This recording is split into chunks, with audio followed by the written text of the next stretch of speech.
ang itsura ng 1 bilyong piso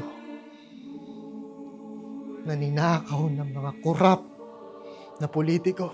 Kung napunta lang sana sa amin to, mababawasan ng halos 2,000 namamatay kada taon. Bawat sakuna, nakakatulog sana kami ng mahimbing na hindi nangangamba sa kaligtasan ng aming pamilya sa tuwing bumabagyo at umuulan. Tapos sa isang iglap, inanod lahat ng baha, lahat ng meron kami! Bahay! Gamit!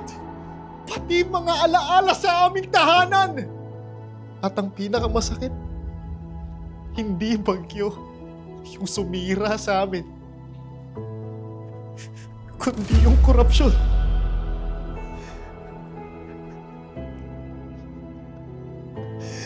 Kung nagamit lang sana sa tama itong pondo na to para sa flood control, masaya sana kami magpapas.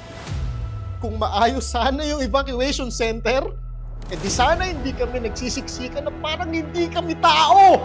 Kung napatayo yung mga tulay na sinasabi nilang ghost project, di sana hindi kami na-isolate o nagugutom habang kaming lahat basang-basa at giniginaw sa labas.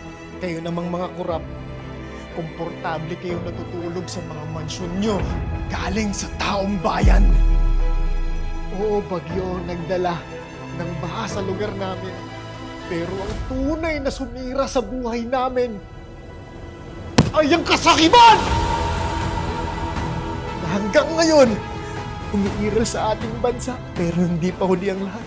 Sana may natitira pang kahit konti na kaluluwa sa mga taong nakaupo sa gobyerno.